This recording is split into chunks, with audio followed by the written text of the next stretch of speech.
الله الرحمن الرحيم وبه نستعين سبحانك لا علم لنا إلا ما علمتنا إنك أنت العليم الحكيم.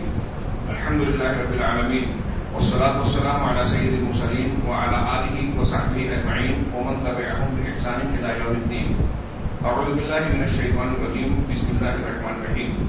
يا أيها الناس اتقوا ربكم الذي خلقكم من نفس واحدة وخلق منها زوجها وبث منهما رجالا كثيرا ونساء واتقوا الله الذي تساءلون به والأرحام إن الله كان عليكم رقيبا. محترم حاضرین، آج ہم سورہ نساء، سورہ بقرہ اور سورہ آل عمران کے بعد طوال مفصل کی تیسری سورۃ النساء پر تدبرانہ نظر ڈالیں گے. یہ مدینہ یا مدنی سورت ہے. اللہ کے نبی صلی اللہ علیہ وسلم کے مدینہ کے دور میں نازل ہوئی. اس کی آیتوں کی تعداد 176 ہے. اس سورت کا نام النساء اور النساء الکبریٰ، نساء بھی کہتے ہیں، نساء کبریٰ. پہلا نام سورۃ النساء اس وجہ سے رکھا گیا کہ اللہ تبارک و تعالیٰ نے اس میں عورتوں کے کچھ حقوق اور ان سے متعلق متعدد امور کا ذکر فرمایا ہے، اور خاص طور سے اس اعتبار سے کہ عورتیں سماج میں کمزور طبقے کے طور پر جانی جاتی ہیں اور ان پر عام طور سے زیادتیاں ہوتی ہیں. نبی کریم صلی اللہ علیہ وسلم کی ایک روایت میں ہے آپ کا ارشاد کہ میں سماج کے دو کمزور طبقوں کے سلسلے میں اندیشہ محسوس کرتا ہوں. لوگوں کے تعلق سے مجھے ڈر ہے. وہ حرج کا لفظ ہے، حرج مجھے محسوس ہوتا ہے. ایک یتیم اور ایک عورتیں. اللہ تبارک و تعالیٰ نے نساء، جس کا معنی خواتین ہوتا ہے، اس لفظ سے واحد نہیں ہے. نساء اور نسواء خواتین کے معنی میں آتا ہے، اور واحد کے لیے عربی میں امرأت. اس سورت کا نام ہی نساء رکھا، اور پھر اس میں جو احکامات بیان کیے اس میں گویا تعلیم ہے اس بات کی کہ اگر کوئی حاکم ہے، راعی، کسی ادارے کا، گھر کا، سماج اور معاشرے میں کسی ذمہ داری کا دیکھ بھال کرنے والا اور نگراں ہے، یا کوئی ذمہ دار ہے، تو اسے چاہیے کہ پہلے اپنے گھر والوں میں عدل اور رحمت کا برتاؤ سیکھے. آپ اگر گھر کے بڑے ہیں، کسی ادارے میں بڑے ہیں، کہیں اور ذمہ دار ہیں، آپ حاکم بن رہے ہیں، اقتدار حاصل ہے، تو اس معاملے کو، اس ذمہ داری کو لینے سے پہلے اپنے گھر میں انصاف کرنے والے بنے. حقدار کو حق دینا، کمزوروں کو خاص طور سے ان کا حق دینا، یہ بہت بڑا امتحان ہے اور ایک کامیاب سیاست دان کی سچی سیاست ہے جس کی تعلیم دین دیتا ہے. سیدنا ابوبکر صدیق رضی اللہ تعالیٰ عنہ نے خلافت حاصل ہونے کے بعد جو پہلی تقریر کی تھی، اس میں ان کا ایک جملہ یہ تھا کہ تم میں کا جو طاقتور ہے وہ میرے نزدیک کمزور ہے جب تک کہ میں اس پر واجب ہونے والا حق لے نہ لوں، اور سماج میں تم میں جو لوگ کمزور ہیں میرے نزدیک وہ طاقتور ہیں جب تک کہ ان کو ان کا حق دلا نہ دوں. دنیا کے بڑے بڑے سیاستدان بڑی بڑی باتیں کرتے ہیں، انہیں سیدنا ابوبکر صدیق رضی اللہ تعالیٰ عنہ کی اس سیاست سے سیکھنا چاہیے. سورہ نساء اور اسلام کی تعلیم سے بھی سیکھنا چاہیے. یہ سیاست یہ نہیں ہے کہ آپ دھوکہ دہی کر کے اپنا مطلب نکال لے، اتھل پتھل کریں، جھوٹ سے کام لے، کمزوروں پر ظلم کریں. یہ ناکامیاب سیاست ہے جس کا انجام اچھا نہیں ہوتا. آج پوری دنیا میں جو انتہا پسندی، دہشت، فرقہ وارانہ فسادات، ایک دوسرے سے جو جھگڑا، تناؤ، بے چینی پائی جاتی ہے، وہ اسی وجہ سے کہ سماج اور معاشرے میں انصاف نہیں ہے. کمزور طبقات کے ساتھ ان کے حقوق کی ادائیگی کی بجائے ان کے حقوق کو سلب کیا جاتا ہے. آج ہمارے ملک کے حالات بھی دیکھ لیجیے. تو جو لوگ یہاں گدیوں پر بیٹھے ہیں ان کا طریقہ اور مزاج یہ نظر آتا ہے کہ مالداروں کو اور مالدار بنایا جائے. ابھی لوگ تجزیہ کر رہے ہیں کہ قیمتوں میں اضافہ ہو رہا ہے، اور ایک طرف وزیر اعظم کی طرف سے راشن کی اور فلاں چیز کی مخصوص لوگوں کے لیے جو ہے اسکیم چل رہی ہے، تو قیمتیں بڑھا کر ٹیکس کی صورت میں عوام سے ہی زیادہ پیسہ لیا جا رہا ہے. اس کا کچھ حصہ عوام پر جو ہے مدد کے طور پر صرف کیا جا رہا ہے. اس کے مقابل جو بڑے ادیوگ پتی اور مالدار لوگ ہیں ان کے ٹیکسز میں، ان کی پابندیوں میں آسانی اور تخفیف کی جا رہی ہے. یعنی وہ کما رہے ہیں اور چھوٹے لوگ جو ہے وہ غریب سے غریب تر ہوتے جا رہے ہیں. اللہ تبارک و تعالیٰ نے سورہ النساء میں وہ یہ اشارہ کیا کہ آپ اپنے گھر میں جو آپ کا کمزور، آپ کے ماتحت خواتین ہوتی ہیں، پہلے ان کے ساتھ رحمت، شفقت اور اچھائی کا برتاؤ سیکھیں. ان کا حق ان کو ادا کریں، جس کو عدل اور انصاف کہتے ہیں. جب اس چیز میں آپ کامیاب ہو جائیں گے، گھر کے اندر حقوق کی ادائیگی میں جب آپ کامیاب ہوں گے تو رعایا کے حقوق کی ادائیگی میں بھی آپ کو کامیابی ملنے کا امکان ہے. جو شخص اپنے گھر کے کمزور لوگوں کو حق ادا نہ کرے، اس سے یہ توقع نہیں کی جا سکتی کہ وہ رعایا کے حقوق کو ادا کرے گا، اس کو کسی ادارے اور کسی ملک یا بستی یا شہر کا حاکم بنایا جائے. یہ پہلے نام کی وجہ بتائی. نسائے کبریٰ بھی اسے کہتے ہیں. کبریٰ بڑی، سب سے بڑی کا مطلب اس میں تفصیل ہے، مؤنث کا صیغہ. تو اس سورت کو نسائے کبریٰ اس لیے کہتے ہیں کہ 29ویں پارے میں جو سورۃ الطلاق ہے، اس سورۃ طلاق کو نسائے قصرا کہا جاتا ہے. صغرا یا قصرا، چھوٹی سورہ نساء. سورۃ طلاق نسائے قصرا ہے اور سورہ نساء نسائے کبریٰ ہے. اس سورت کی فضیلت میں ایک روایت انہوں نے پیش کی. اللہ کے نبی صلی اللہ علیہ وسلم کا یہ فرمان جو مسند احمد میں ہے اور الصحیحہ میں اس کو درج کیا ہے علامہ البانی رحمہ اللہ نے.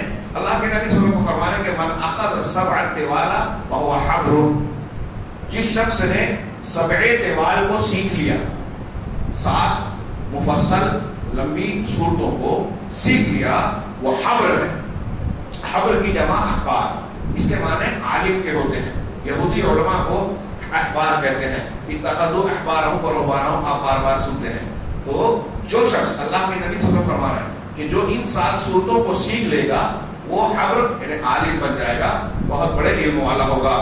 7 طوال کی کو کہتے ہیں کون سی 7 صورتوں کو؟ سورہ بقرہ، آل عمران، سورہ نساء، مائدہ، انعام، اعراف اور سورہ توبہ. ان صورتوں کو جس نے سیکھ لیا، نبی کریم صلی اللہ علیہ وسلم کی طرف سے اس کو سند ہے، سرٹیفکیٹ ہے کہ وہ علم عالم ہے. اس صورت کے ابتدائی مضمون میں اللہ تعالیٰ نے کہا وَآتُوا الْيَتَامَىٰ أَمْوَالَهُمْ، یتیموں کو ان کا مال ان کے حوالے کر دو، اس میں خیانت نہ کرو. اور لمبی آیت ہے. اسی طریقے سے شروع میں اللہ تعالیٰ نے ایک آیت میں فرمایا وَآتُوا النِّسَاءَ صَدُقَاتِهِنَّ نِحْلَةً، اور عورتوں کو ان کے مہر، جب آپ شادی کر رہے ہو تو ان کے مہر راضی خوشی دے دو، اچھے ڈھنگ سے خوش نیتی سے بطیب خاطر ان کو ان کے حوالے کر دو. مہر متعین کر دیا نکاح کے ٹائم، اور پھر ہماری یہ نیت ہو کہ ہم اس کو بہلا بسلا کر معاف کروا لیں، نہیں. اللہ تعالیٰ کہہ رہا ہے راضی خوشی ان کا مہر ادا کر دو. یہاں کا مجھے نہیں معلوم، ہمارے یہاں کچھ سالوں پیشتر تک ایک مزاج یہ تھا کہ بڑی مہر رکھ لیتے تھے، اور لوگوں میں جہالت کا یہ عالم تھا کہ لوگ یہ سمجھتے تھے کہ مہر طلاق سے روکنے کا ایک ذریعہ ہے، لہذا خوب اونچی مہر رکھی جاتی تھی کہ زندگی بھر آدمی دے نہ سکے، اور جب یہ دے نہیں سکے گا تو طلاق میں نہیں دے گا. ایسا لوگ سمجھتے تھے. یہ طلاق روکنے کے لیے نہیں ہے، یہ عورتوں کا خالص حق ہے. گویا یہ علامت ہے کہ شادی کے بعد جب شوہر اپنی بیوی کو یہ حق ادا کرتا ہے تو اب اس کے کھانے خرچے کا ذمہ دار گویا وہ بن رہا ہے. تو اللہ نے فرمایا کہ عورتوں کو ان کے مہر راضی خوشی دے دو. اسی طریقے سے شروع کی آیتوں میں ایک ارشاد یہ ہے رب العالمین کا للرجال نصیب مما ترک الوالدان والاقربون وللنساء نصیب مما ترک الوالدان والاقربون، کہ مردوں کے لیے والدین اور قرابت دار جو ان کے قریبی رشتہ دار ہیں ان کے چھوڑے ہوئے مال میں حصہ ہے. جو آدمی آپ کا قریبی رشتہ دار ہے اور مال چھوڑ کر مر گیا، تھوڑا ہو یا زیادہ، تو مردوں کے لیے بھی حصہ ہے. اسی طریقے سے اگلے ٹکڑے میں کہا کہ عورتوں کے لیے بھی قرابت والدین اور قرابت دار جو مال چھوڑتے ہیں دونوں میں ان کا حصہ ہے. مردوں کا بھی حصہ ہے، عورتوں کا بھی حصہ ہے. اب کہیں ان کی تقسیم میں جو حساب و کتاب ہے وہ الگ ہے. بعض حالات میں عورتوں کو زیادہ ہے. یہاں ظلم نہیں ہے.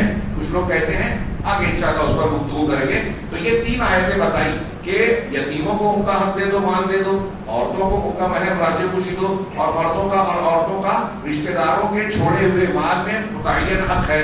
یہ ابتدائی آیتوں میں ہے.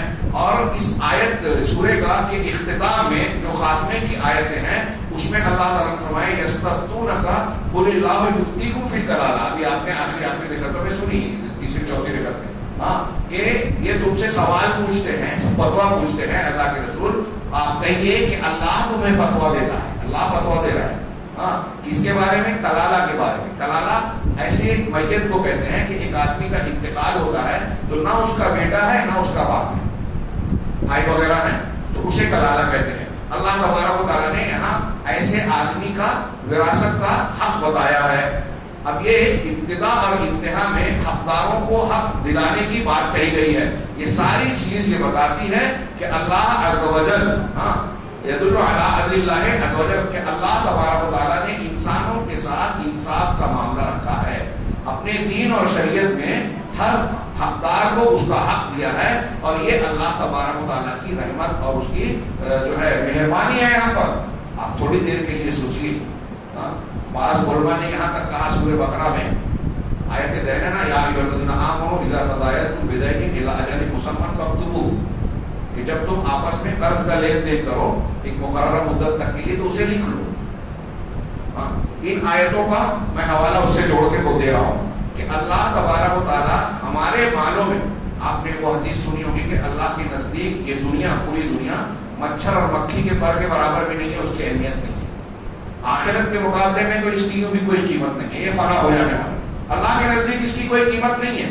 اس کے باوجود اللہ تعالیٰ کتنا اہتمام کر رہا ہے مسلمانوں کے مال کے لیے کہ اگر آپس میں لین دین کر رہے ہو تو لکھ لیا کرو, کسی کے بعد کوئی زیادتی نہ ہو. یہاں ہم دیکھ رہے ہیں کہ حقداروں کا حق بتا رہا ہے رب العالمین, عورتوں کو, یتیموں کو اور ہر حقدار کو اس کا حق ادا کرنے کی تلقین کر رہا ہے.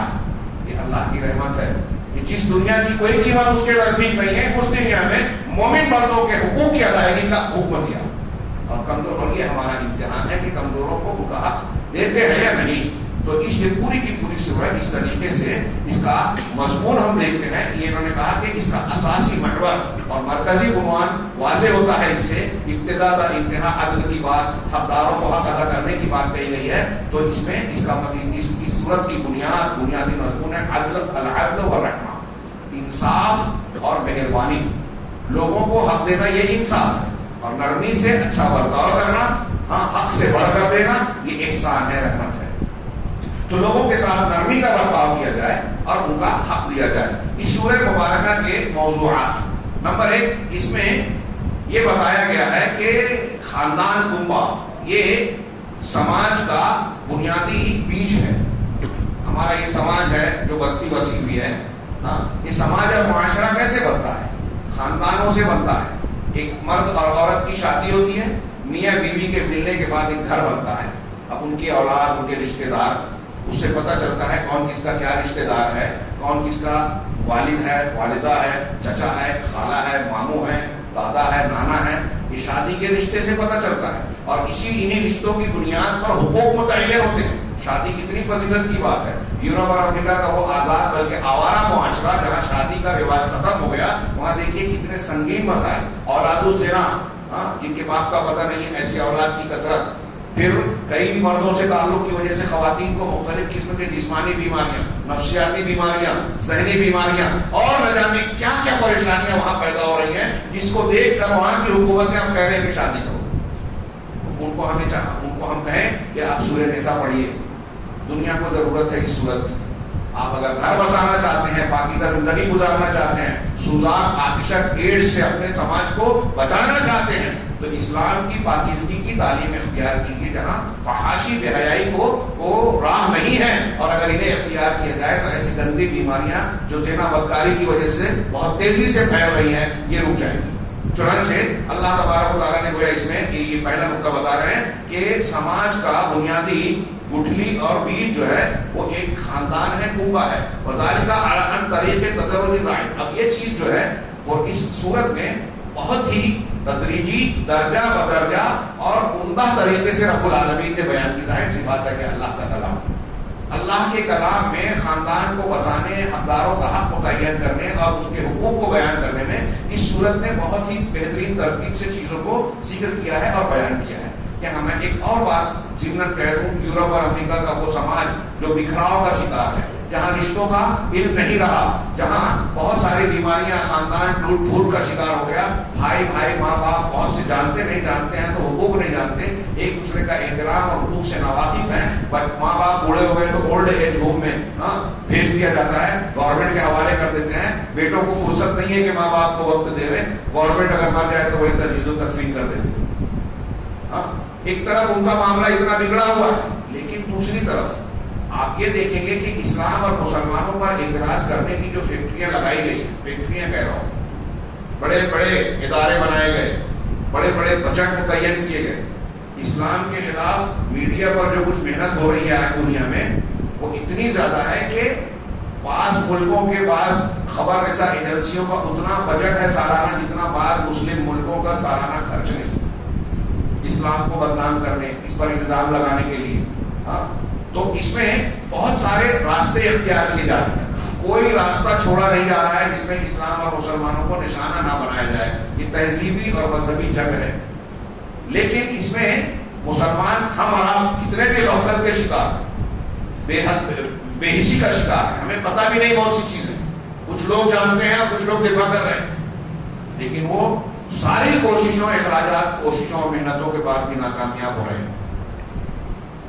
اس معاملے میں یہاں یہ کہنا چاہتا ہوں کہ جو انہوں نے منصوبہ بنا کر اسلام اور اسلام مسلمانوں کے خلاف تحریکات چلا رکھی ہے اور مسلمانوں میں جو شکوک و شبہات پیدا کرتے ہیں، شک شبہ پیدا کرتے ہیں، اور شاید آج ہمارے مسلم خواتین میں بھی بعض لوگ اس سے متاثر ہو رہی ہیں کہ کیا شبہ ہے، جتنے بھی اسلامی احکامات پہ اعتراض غیر مسلم دنیا سے، عیسائی دنیا سے کیا جاتا ہے، ان میں سب سے زیادہ اعتراض عورتوں کے حقوق اور گھر میں عورتوں کے معاملات پر، اسلامی خاندان کے حقوق، احکام و مسائل پر اعتراض کیا جاتا ہے.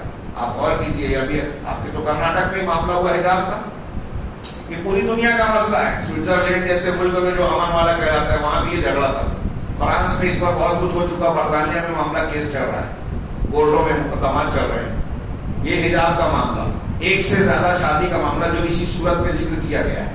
ہاں اسی طریقے سے وراثت کے معاملے میں مرد کے عورتوں کو آدھا، اس پر اعتراض.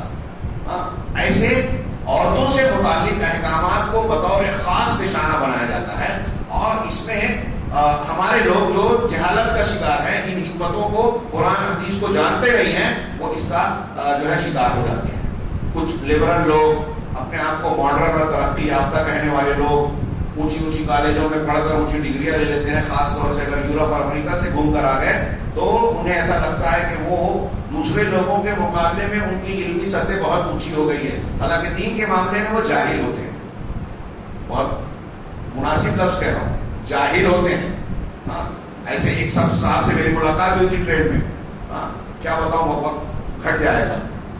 تو وہ ایک جج کا حوالہ دے کے کہہ رہے تھے کہ پردہ جو ہے وہ جب محمد صلی اللہ علیہ وسلم آئے تھے تو اس زمانے میں عرب کے کچھ قبیلے کے لوگ، کچھ عورتیں جو اوپر کچھ پہنتی ہی نہیں تھیں، اس لیے ان کو ڈھانکنے کے لیے کہا، تو آج ایسا سمجھا جاتا ہے کہ وہ پردے کا حکم دیا. میں نے ان کو قرآن کی آیتیں سنائی، حدیثیں سنائی. وہ کہہ رہا بھائی مصر کا ایک جج بول رہا تھا. پھر میں نے کچھ دلیلیں دی، وہ کہ جج بول رہا تھا. اس کے لیے یہ بڑی بات تھی کہ ایک جج بول رہا تھا. میں نے کہا جج بول رہا تھا، یہ وکیل بول رہا تھا، یا سپریم کورٹ کا چیف جسٹس بول رہا تھا. اللہ بول رہا ہے، رسول بول رہا ہے، اس کے سامنے یہ جج کیا حیثیت رکھتے؟ جاہل ہے وہ جج. پہلی بات تو اس نے جو یہ بات کہی کہ عرب کے کچھ قبیلے کے لوگ اوپر کچھ پہنتے نہیں تھے، بالکل غلط ہے، ایسا کہیں نہیں ہے. مالدیپ میں جب ابن بطوطہ گیا تھا تو اس نے بتایا کہ مالدیپ کے مسلم غیر مسلم سب خواتین بھی اوپر کچھ نہیں پہنتی تھی. یہ ابن بطوطہ، اس پر اعتراض کیا جاتا ہے کہ اس کی ساری باتیں صحیح نہیں ہوتی، لیکن ابن بطوطہ کے سفر نامے میں آپ پڑھیے، میں نے کافی پہلے پڑھا ہے. تو وہاں ایسا تھا، عربوں میں نہیں تھا. یہ عربوں میں تو جاہلی اور کافر عورتوں میں بھی اتنی حیا، غیرت، شرم تھی کہ آپ وہ واقعہ پڑھیے بخاری کا، حاتب بن ابی بلتہ رضی اللہ تعالیٰ عنہ والا، کہ انہوں نے جو کفار مکہ کو خط لکھ کر بھیجا تھا. بات تھوڑی طویل ہو جا رہی ہے، یہ جو ایک دن میں کرنا چاہتا تھا شاید 2 دن لگ جائیں، لیکن میں سمجھتا ہوں فائدے سے خالی نہیں ہوگا. انہوں نے اللہ کے رسول، اللہ تعالیٰ نے اللہ کے رسول اللہ صلی اللہ علیہ وسلم کو خبر دے دی کہ ایسا ایسا خط جا رہا ہے، مکہ والوں پہ حملہ کرنے کا آپ کا خفیہ پروگرام تھا، منصوبہ تھا. اس راز کی خبر وہ خط کے ذریعے سے دینا چاہ رہے تھے. روایت آپ سن چکے ہوں گے، واقعہ بتانا مقصود نہیں ہے. وہاں جو عورت لے گئی تھی وہ کافرہ تھی. اللہ کے رسول نے حضرت علی، حضرت مقداد، حضرت زبیر رضی اللہ عنہ نے بھیجا کہ جاؤ ایک فلاں کوئے، کون خوف کاخ نام وہ کنواں تھا، وہاں پر ایک عورت ملے گی، اس کے پاس ایک خط ہوگا، وہ لے آؤ. جب یہ لوگ گئے، اس کو گرفتار کیا، اس عورت سے کہا کہ خط دو، تو اس نے کہا میرے پاس کوئی خط نہیں ہے. حضرت علی رضی اللہ تعالیٰ عنہ نے کہا کہ وہ خط تم دیتی ہو یا ہم تمہیں ننگا کر دیں، تمہارا کپڑا اتار دیں گے. اللہ کے رسول صلی اللہ علیہ وسلم نے کہا ہے کہ آپ کے پاس خط ہے تو ہے، جھوٹ نہیں ہو سکتا، غلط نہیں ہو سکتا. حضرت علی نے اس کو کپڑے اتارنے کی دھمکی دی. کافرہ مشرکہ عورت کو، جاہلی دور کی، وہ ڈر گئی، اس نے اپنے بال کے جوڑے سے وہ خط نکال کے دے دیا. ہاں کافرہ عورت کے اندر بھی اتنی غیرت ہوتی تھی. ہندا کے واقعے میں بڑی خیر بات طویل ہوتی چلی جائے گی. تو وہاں عربوں میں ایسا نہیں تھا. مختصر یہ کہ ایک جج نے یا فلاں نے کہا یہ یورپ اور امریکہ سے متاثر ہو کے ہمارے لوگ الٹی سیدھی باتیں کرنے لگتے ہیں. ہاں اور ان کے خود علم میں کمی ہوتی، قرآن حدیث کو جانتے نہیں ہیں اور ہمارا عام آدمی اس سے متاثر ہو جاتا ہے.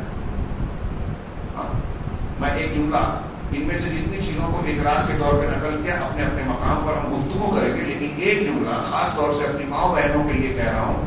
آپ پہلے سے جانتی ہیں لیکن یہ یقین کیجیے، لکھ لیجیے، اور یہ بالکل غلط نہیں ہے. اللہ کے گھر میں پوری ذمہ داری سے دلائل اور بصیرت کی بنیاد پر عرض کر رہا ہوں کہ اسلام نے عورتوں کو جتنی عزت اور جتنے حقوق دیے ہیں دنیا کے کسی مذہب نے نہ یہ اتنی عزت اور حقوق دیے ہیں نہ دے سکتے ہیں، نہ دیے ہیں نہ دے سکتے ہیں. عورتوں کے ساتھ یہ جو شو کیا جاتا ہے کہ مسلمانوں میں اسلام میں ظلم ہو رہا ہے، آپ دیکھیں گے کہ سب سے زیادہ عزت اور وقار کے ساتھ مسلم عورتیں رہتی ہیں. اور دنیا میں کوئی بھی عورت دکھائی دیتا ہے ہم کو ٹی وی کے پردے پہ، فلموں کے پردے پہ کہ بہت چمک دمک نظر آ رہی ہے، گلیمر نظر آ رہا ہے، خوبصورت کپڑے نظر آ رہے ہیں. ایک عورت یہاں تفریح کر رہی ہے، وہاں باغ میں ہے، وہاں گیت گا رہی ہے، بتائیے یہ دکھائی دیتا ہے. لیکن آپ ان کی حقیقی پریکٹیکل اور عملی زندگی میں جا کر جھانکیں گے تو ہر جگہ آپ کو انتہائی المناک اور درد انگیز قسم کی کہانیاں ملے گی، المناک واقعات ملیں گے. زندگی میں ان کے مایوسیاں ہیں، غم ہیں، پریشانیاں ہیں، مظالم ہیں. ان کے یہاں آج بھی جتنے قتل ہوتے ہیں آپ ہندوستان میں دیکھتے ہیں نا کہ جہیز کے نام پہ یا کسی اور نام پہ کہاں معاملات ہوتے ہیں. کچن میں چولہا جو ہے وہ صرف بہو کو پہچانتا ہے. ہمارے یہاں آگ بڑھک گئی، بہو جل گئی، بیٹی نہیں جلتی. کیوں مرتی ہے؟ مسلمانوں میں طلاق تو ہو جاتا ہے، قتل نہیں ہوتا. اور وہ طلاق کو روکنا چاہتے ہیں. اگر طلاق رک گیا، ختم ہو گیا، اللہ تعالیٰ نے طلاق کو بھی مشروع کیا ہے، بہت بڑی نعمت ہے. آپ کی بیٹی کی شادی کی آپ نے، اس کی نہیں جمی تو وہ زندہ کرا سکتی ہے، لیکن آپ نے طلاق کا راستہ بند کر دیا تو کچن میں مر جائے گی، بستر پر سوئی رہ جائے گی، اس کے کھانے میں زہر خود بھی مل جائے گا. تو یہ فرق ہے. طلاق بعض حالات میں بری چیز ہے لیکن بعض حالات میں یہ نعمت ثابت ہوتا ہے. کسی اور موقع پر گفتگو کریں گے اس میں.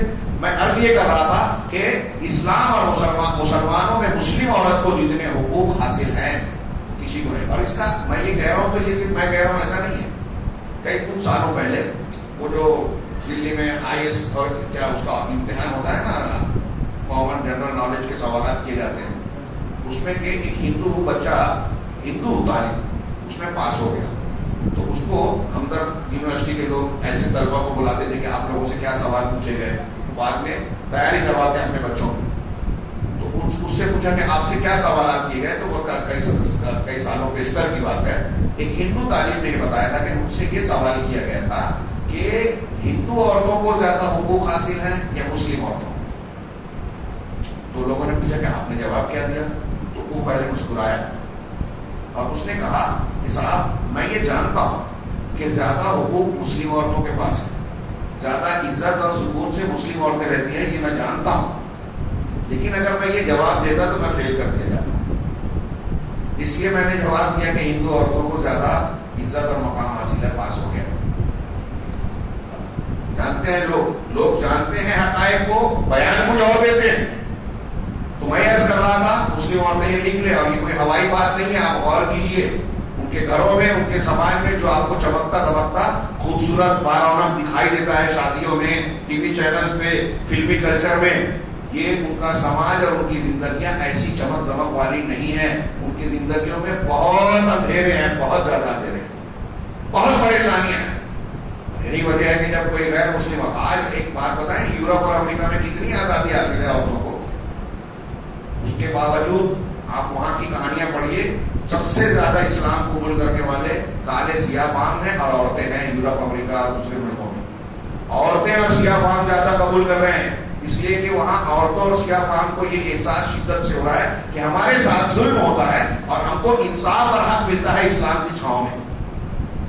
آزادی نسواں کی جو عورتیں کل حقوق نسواں کے لیے جنگ لڑتی تھی، ان کے بیانات پڑھیے، کتابیں لکھی ہیں. جوانی میں خوب اچھل کود مچائی، تھوڑی سی عمر ڈلی تو لوگوں نے پوچھنا چھوڑ دیا اب انہوں نے جب جائزہ لیا، غور کیا، تو انہوں نے یہ لکھا، میں جو کہہ رہا ہوں اس کے ثبوت مل جائیں گے نام بنام کتابوں میں، کتابیں لکھی، ٹی وی چینلز میں آگے بیانات دیے کہ ہم نے اپنی زندگی غلط طور طریقے سے گزار دی، غلط حقوق کی لڑائی میں لگا دی، ہم نے آزادی نسواں اور حقوق نسواں کے نام پر جو لڑائی لڑی اس میں عورتوں کو اور بڑی مصیبت میں ڈال دیا کہ عورت تو گھر کے کام پہلے ہی سے کرتی تھی. گھر کے کچھ کام ایسے ہیں کہ کتنی بھی ملازمہ اور ملازمائیں ہوں، ایک عورت اس کام کو اپنے ہاتھ سے کرنا ہی پسند کرتی ہے. تو کچن کا بھی کام کرے، بچے کو سنبھالنا، کتنی بھی آیا کو دیتے ہوئے اپنے بچے کے ساتھ کچھ نہ کچھ وقت دینا کو ہر عورت چاہے گی. تو اب یہ کام تو ہم کرتے ہی ہیں. اب آفس میں جا رہے ہیں، وہاں بری نگاہیں پڑ رہی ہیں. جن لوگوں نے اپنے آپ کو سوٹ بوٹ کر کے آفیسز میں پورا ڈھانک لیا، ان کو آدھا کھول دیا. عورتوں کو ریمپ پہ چلایا جا رہا ہے فیشن شو میں، ان کو اشتہار کی چیز بنا دیا، بلیٹ کا اشتہار ہے، عورتوں کو پیش کر رہے ہیں. تو یہ بے عزتی ہے، یہ عزت ہے عورت کی؟ سامان بیچنے والی ہے اور خود اس کو سامان بنا دیا. تو یہ عورتوں کا استحصال کیا ہے، ان کو برباد کیا ہے، ان کی عزتوں سے کھلواڑ کیا ہے. اسلام ان کو عزت و وقار کی چادر پہناتا ہے، ماں کی حیثیت سے باپ سے بڑا مقام دیتا ہے، بیوی ہو، بیٹی ہو، بہن ہو، ہر اعتبار سے عزت کا مقام دیتا ہے، اس پر کفالت مقرر کرتا ہے. اور بیوی کو، عورت کو کسی بھی مقام پر اسلام نے کھانے خرچے کا ذمہ دار نہیں بنایا. یہ جو کہتے ہیں کہ آدھا حق دیا ہے سورۃ النساء میں، یوصیکم اللہ فی اولادکم للذکر مثل حظ الانثیین، مرد کو ایک مرد کو 2 عورتوں کے برابر. تو کہیں کم کر دیا. آپ یہ نہیں سوچیے، اعتراض نہیں کرتے کہ چاہے عورت ماں ہو، بیٹی ہو، بیوی ہو، بہن ہو، کسی بھی مقام پر خرچے کی ذمہ دار نہیں ہے. اگر اس کا شوہر ہے تو بیوی لکھپتی کروڑ پتی کیوں نہ ہو، شوہر مزدوری کیوں نہ کرتا ہو، اس کے کھانے کا ذمہ دار شوہر ہے. باپ ہے، اگر بچی ہے تو باپ اس کا ذمہ دار ہے، وہ نہیں ہے تو بڑا بھائی ہے ذمہ دار، کوئی نہیں ہے تو سماج ہے ذمہ دار. خرچ کرنے کا ذمہ کہیں بھی عورت کو نہیں دیا اسلام. اتنی بڑی سہولت ہے. خرچ کرنے کی وہ کہیں ذمہ دار نہیں ہے، اور 6-7 جگہ سے اس کو حصہ مل رہا ہے، باپ سے مل رہا ہے، شوہر سے مل رہا ہے، بیٹے سے مل رہا ہے اگر ان کا انتقال ہوتا ہے. خیر بات تھوڑی سی طویل ہو گئی. یہاں خاندان کی بنیاد پر اللہ تبارک و تعالیٰ نے خاندانی نظام اور سماج اور معاشرے کے احکام اور حقوق کو اور حقوق کی ادائیگی کو بڑے خوبصورت اور ترتیب سے بڑے عمدہ انداز میں بیان فرمایا ہے. تطہیر المجتمع، اب وہ یہ نکات بیان کیے ہیں کہ کیسے یہ سماج بنتا ہے. سب سے پہلے تطہیر المجتمع من الفاحشہ، کہ سماج کو بے حیائی سے، گندگی سے، ناجائز رشتوں سے محفوظ رکھا جائے. آپ سورہ کی ابتدائی آیتوں میں پڑھیں گے، سورہ نساء کی ایک مثلاً ایک آیت، واللاتی یاتین الفاحشۃ من نسائکم فاستشہدوا علیہن اربعۃ منکم، کہ وہ عورتیں جو تم میں سے فاحشہ کا ارتکاب کریں، زنا یا بدکاری کر بیٹھی، تو ان کے اس جرم کے اس بات کے لیے تم میں سے 4 گواہ لاؤ. سورہ نور میں بھی اس کی کچھ تفصیل ہے. 4 گواہ ہونے چاہیے، 3 ہے تو نہیں مانا جائے گا، چاہے انہوں نے دیکھا ہو اپنی آنکھوں سے، اور وہ بھی اس طرح سے کہ اس عمل کو ہوتا ہوا دیکھا ہو. کسی کی عزت اچھالنا معمولی بات نہیں ہے، اس لیے اسلام نے سخت رکھی. میری اور آپ کی دشمنی ہو جائے، اب آپ کے گھر کی عزت کو اچھالنے کے لیے میں آپ کے گھر میں الزام لگا دوں. آج کل ہوتا ہے ہمارے سماج میں کہ کسی گھر کو، کسی عورت کو بدنام کرنا ہے، دشمنی میں کہہ دیا کہ میں نے ان کو فلاں فلاں جرم میں دیکھا تھا، اور لوگ اس کو اڑا دیتے ہیں. انہوں نے عائشہ صدیقہ کے واقعے کی طرح اڑا دیتے ہیں اور وہ اس گھر کو بدنام کر دیتے ہیں. یہ کام اتنا آسان نہیں ہے. اگر آپ نے جھوٹا الزام لگایا ہے، ثابت نہیں ہوا کورٹ میں، تو 80 کوڑے الزام لگانے والے کو مارے جائیں گے، سورہ نور میں بتایا گیا. بہرحال سب سے پہلے اللہ نے یہاں کہا کہ 4 گواہ لاؤ. اب جب یہ ثابت ہو جائے کہ اس نے یہ بدکاری کی ہے، تو اللہ نے کہا کہ ان کو گھروں میں بند کر دو اور اللہ کے فیصلے کا انتظار کرو.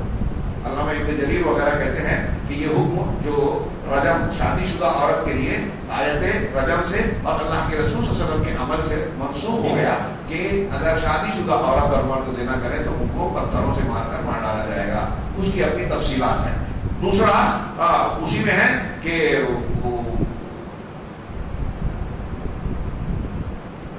کیا ہے، آگے آ رہا ہے وہ اسی طریقے سے ایک آیت میں فرمایا کہ یا ایھا الذین آمنوا لا یحل لکم ان ترثوا النساء کرہا، اے ایمان والو تمہارے لیے یہ جائز نہیں ہے، حلال نہیں ہے کہ تم زبردستی سے عورتوں کے وارث بن بیٹھو. جاہلیت میں ایک چلا آ رہا تھا، یہ روایت چلی آ رہی تھی کہ اگر شوہر کا انتقال ہو جائے تو اس کا بیٹا، سوتیلا بیٹا، جو عورت کا سوتیلا بیٹا ہو، بھائی بھتیجے ہوں، بھانجے ہوں اور قریبی رشتے دار، وہ اس عورت کی جیسے مرنے والے کا مال دولت ترکے کے طور پر تقسیم کرتے تھے، عورت کو بھی تقسیم کر دیتے تھے کہ اس کا وارث میں. تو اب گھر کے ہی لوگ کوئی بھی شادی کر لیتا تھا، کبھی کبھی بیٹا تک کر لیتا تھا، سوتیلا بیٹا یا کوئی اور رشتے دار کرتا تھا. اور اگر شادی بھی نہیں، رغبت نہیں ہوتی تھی تو اس کو روکے رکھتے تھے، اجازت نہیں دیتے تھے کہ کہیں بھی شادی کرو. تو اب بیوہ ہو جانے کے بعد وہ بیچاری گھٹ گھٹ کر جیتی، جیسے ہمارے یہاں ہندو سماج میں بیوہ کی شادی نہیں ہوتی اور اس کا اثر ہمارے یہاں بعض مسلم سماج میں بھی. اللہ تبارک و تعالیٰ نے اس ظلم سے روکا کہ عورتوں کے ساتھ ایسا ظلم نہ کیا جائے کہ زبردستی تم وارث بن جاؤ اور وارث بن کر جو اس پر حق جتاؤ کہ تم میری ملکیت ہو. نہیں، عورتیں ترکے کی تقسیم والی چیز نہیں ہے. اس میں اس آیت کو آپ آخر تک دیکھیں گے. تو اس طریقے سے ایک گندگی یہ تھی سماج میں، اسلام نے اس کو صاف کیا. پھر آگے ایک آیت ہے حرمت علیکم امہاتکم و بناتکم، اس میں کن عورتوں سے نکاح کرنا حرام ہے، ماؤں سے، بہنوں سے، بیٹیوں سے، پھوپھیوں سے، بھتیجیوں سے، بھانجیوں سے، اور ان عورتوں سے جو کیا نام ہے ہمارے بیٹے نے جن سے شادی کی، یعنی بہو سے، دو بہنوں کو اکٹھا کرنے سے، ان سب اس آیت میں بیان کیا گیا. اللہ نے بتایا کہ یہ فاحشہ ہے، یہ گندگی ہے. اسی طریقے سے اللہ تبارک و تعالیٰ نے یہ بھی فرمایا کہ ان آیتوں میں کہا کہ یہ چیزیں جائز نہیں ہیں. اور پھر آگے کہا کہ اگر کوئی عورت کھلے طور سے کوئی فحاشی کا ارتکاب کرتی ہے تو پھر اس کے تعلق سے تم ایکشن لے سکتے ہو، کاروائی کر سکتے ہو. لیکن عام حالات میں کہا وعاشروہن بالمعروف، کہ ان کے ساتھ معروف طریقے سے معاشرت اختیار کرو، عورتوں کے حق ادا کرنے، اچھا برتاؤ کر کے ان کے ساتھ زندگی گزارو.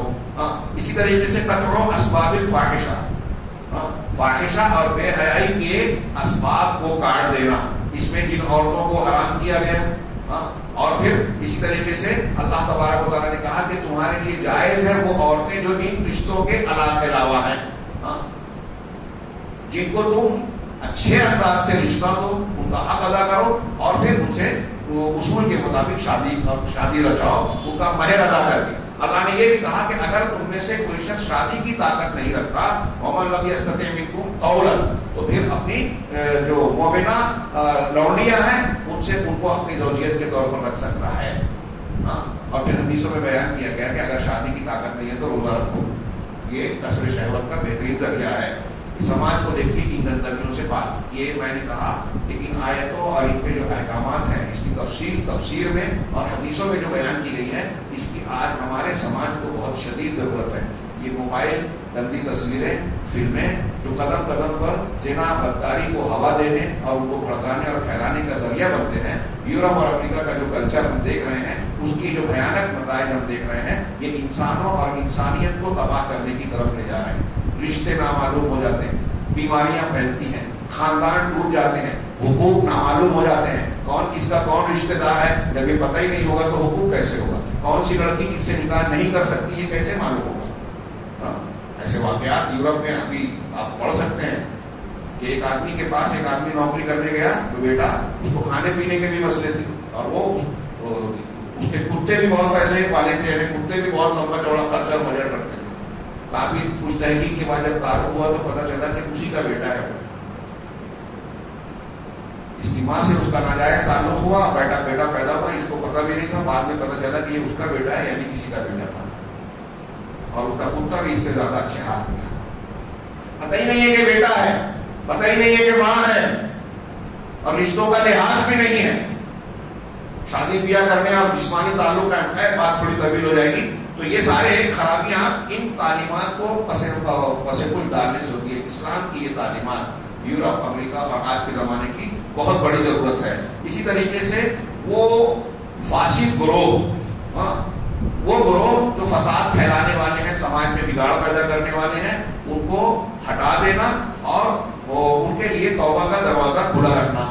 سورہ نساء کی آیت نمبر 16 میں اللہ نے ارشاد فرمایا، 16، 17، 18 میں واللذان یأتیانها منکم، وہ دو لوگ جو بے حیائی کا ارتکاب تم میں سے کریں. اب اس کی تفسیر میں کئی باتیں ہیں. اس سے کچھ لوگوں نے کہا کہ مرد اگر جنسی تعلق قائم کرتے ہیں، لواطت جس کو کہا جاتا ہے، ہاں یہ مراد ہے. کچھ لوگوں نے کہا کہ مرد اور عورت. کچھ لوگوں نے کہا کہ اس سے مراد وہ ہے جو غیر شادی شدہ لڑکے اور لڑکی ہیں.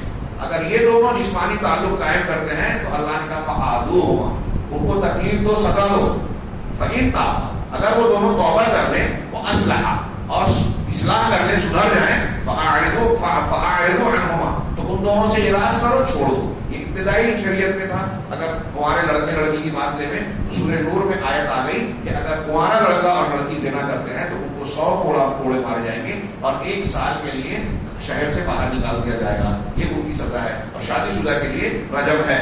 فَأَعْرِضُوا عَنْهُمَا إِنَّ اللَّهَ كَانَ تَوَّابًا رَحِيمًا، یقیناً اللہ تعالیٰ خوب توبہ قبول کرنے والا، نہایت مہربان. اور پھر اس کے بعد اللہ نے توبہ کی بات کی کہ إِنَّمَا التَّوْبَةُ عَلَى اللَّهِ لِلَّذِينَ يَعْمَلُونَ السُّوءَ بِجَهَالَةٍ، کہ توبہ اللہ تبارک و تعالیٰ ان لوگوں کی قبول کرتا ہے جو برائی کو جہالت کی بنیاد پر کرتے ہیں. ابو العالیہ کہتے ہیں کہ جو بھی گناہ کرتا ہے آدمی وہ جہالت کی بنیاد پر ہی ہوتا ہے. اس کا یہ مطلب نہیں کہ اگر ایک عالم نے یا جانکار آدمی نے گناہ کیا تو اس کی توبہ نہیں ہوگی. وہ گناہ کی حالت جہالت کی حالت ہے. تو جہالت میں کی ثم یتوبون من قریب، اور پھر جلد ہی وہ توبہ کر لیتے ہیں. ولیست التوبہ، تو آگے کی آیت میں فرمایا کہ ان لوگوں کی توبہ اللہ قبول نہیں کرتا کہ وہ گناہ کرتے رہتے ہیں، جب موت کا وقت آتا ہے کہتے ہیں کہ اب میں اللہ کی طرف پلٹتا ہوں. ہاں، یا گناہ کرتے رہتے ہیں اور کفر کرتے ہیں. کافروں کی توبہ قبول نہیں کرتا. ہاں. نمبر 2، یہ پہلا مقام تھا. نمبر 2، آج یہی 2 نکات پر ہم پوری بات کر لیں گے درس کو باقی انشاءاللہ کل کے درس میں، کہ اسلام میں عورتوں کا مقام اور مرتبہ، اور یہ بات کہ عورتوں کے لیے بھی میراث میں مردوں کی طرح پورا یا برابر کا حق ہے. حقدار وہ بھی ہے، مقدار کم زیادہ ہوتی ہے. اب بھائی کی جیسے آپ کم زیادہ کی بات کر رہے ہیں تو باپ کی، بیٹے کی، ان کی بھی مقدار کم زیادہ ہوتی ہے. یہ ناانصافی کے لیے نہیں ہے، بلکہ یہ اللہ تعالیٰ جانتا ہے کہ کون کتنا حق رکھتا ہے، جس کو کتنا ملنا چاہیے. تو عورتوں کو بھی حق رکھا گیا، بلکہ کبھی کبھی اس کا حق بعض حالات میں دوسروں کے حق پر زیادہ بڑھ جاتا ہے. عورتوں کے حقوق کو بیان کرنے والی سورہ نساء کی کئی آیتیں ہیں، جیسے لِلرِّجَالِ نَصِیبٌ مِّمَّا تَرَکَ الْوَالِدَانِ وَالْأَقْرَبُونَ وَلِلنِّسَاءِ نَصِیبٌ مِّمَّا تَرَکَ الْوَالِدَانِ وَالْأَقْرَبُونَ. مردوں کو جس طرح رشتہ داروں اور والدین کے ترکے میں حق ہے، اسی طرح اگلے ٹکڑے میں کہا کہ عورتوں کا بھی حق ہے. اسی طرح اللہ نے فرمایا یوصیکم اللہ فی اولادکم، اللہ تعالیٰ نے تمہاری اولاد کے سلسلے میں تمہیں تاکید کی ہے. للذکر مثل حظ الانثیین، ہر مرد کو 2 عورتوں کی طرح حق ملے گا. اور پھر بیویوں کا حق، والدین میں والدہ کا حق اور دوسری عورتوں کے حقوق بھی بیان کیے گئے. چنانچہ اسلام میں عورت کے علو مقام، اونچے مرتبے کو بتایا گیا، اس کی عزت اور اس کے ساتھ رحمت اور شفقت کے برتاؤ کا ذکر کیا گیا. جیسا کہ ہم نے ایک آیت پڑھی کہ تمہارے لیے حلال نہیں ہے کہ تم زبردستی عورتوں کے وارث بن بیٹھو. اسی طریقے سے 2 بیویاں ہیں، 1 سے زائد بیویاں ہیں، تو اللہ تبارک و تعالیٰ نے یہ بھی کہا وَلَن تَسْتَطِيعُوا أَن تَعْدِلُوا بَيْنَ النِّسَاءِ، تم اس کی طاقت نہیں رکھتے کہ عورتوں کے درمیان پورا انصاف کرو. انصاف اس معنی میں کہ ہر ایک سے جیسی محبت ہو دوسرے سے بھی، اگر 1 سے زیادہ بیوی. اب یہاں اسی کو بنیاد بنا کر ہمارا کہتے ہیں کہ دوسری مت کرو. جو ہمارے بس کی بات نہیں ہے وہ اللہ اس پہ ہم نے نہیں پکڑے گا، جو ہمارے بس میں ہے اس پہ پکڑے گا.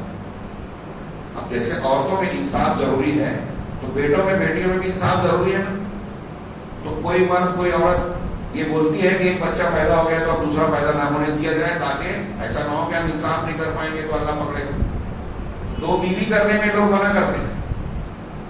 اسی صورت میں اللہ تعالیٰ نے حلال کیا نا کہ یہ بھی برائیوں کو روکنے کا ایک ذریعہ ہے کہ اگر تم شادی کرنا چاہتے ہو یا تمام نظام میں تمہارے لیے تو تم کو جو جائز اور پسند آئے 2 3 4 سے شادی کر سکتے ہو. اگر انصاف نہ کرنے کا ڈر ہے کہ نہیں کر پاؤ گے تو پھر ایک ہی پر اتفاق کرو.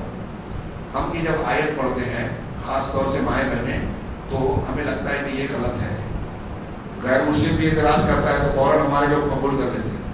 جس غیر مسلم سماج اور معاشرے کی جانب سے یہ اعتراض اسلامی تعلیم پر اٹھتا ہے، اس سماج میں آپ دیکھیں تو آپ کو نظر آئے گا کہ بیوی ایک ہوتی ہے اور آشنائیں کئی ہوتی ہیں. آج کل تو ڈیٹنگ کا سلسلہ جو چل رہا ہے کہ لڑکا اور لڑکی بغیر نکاح کے جب تک چاہیں ایک گھر میں رہ سکتے ہیں، ڈیٹنگ کر سکتے ہیں.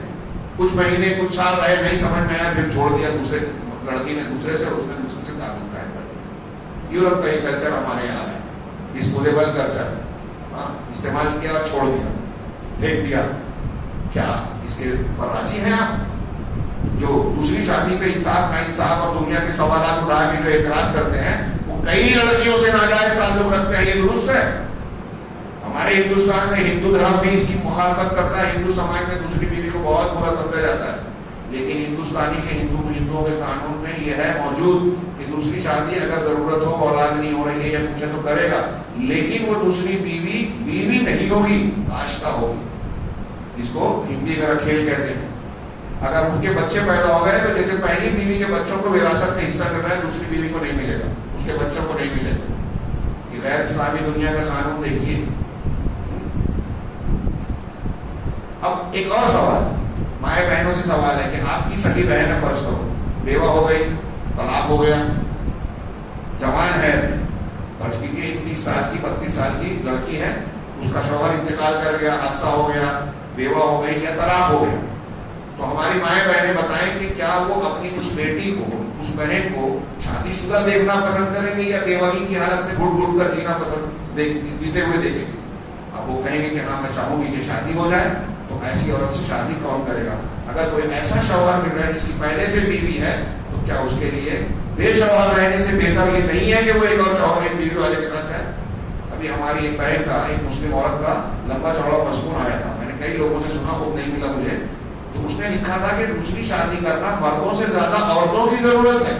ایک عورت کی زندگی میں اگر اس کے شوہر کا انتقال ہو گئے تو اس کی زندگی سونی ہو جاتی ہے, اس کو زیادہ ضرورت ہے شوہر کی. لیکن اب بیوہ سے کوئی کنوارا تو شادی نہیں کرے گا, سنگل آدمی تو نہیں کرنا چاہے گا, کیونکہ ایک راستہ ہے. تو 2 شادی 3 شادی سماج کے بہت سے مسائل کا حل ہے, اس سے برائیاں رکتی ہے, اس سے بے باپ کے بیٹوں کو سہارا ملتا ہے, بیوہ عورتوں کو سہارا ملتا ہے, ان کی عزتیں محفوظ ہوتی ہے. یہ جو قہوہ خانے اور جس کو فروشی کہتے ہیں نا, یہ بند ہو جائیں گے اگر اسلام کی اس تعلیم پر عمل کیا جائے. اور بہت سے فائدے, موٹی کتاب لکھ سکتے ہیں اس کے فوائد پر.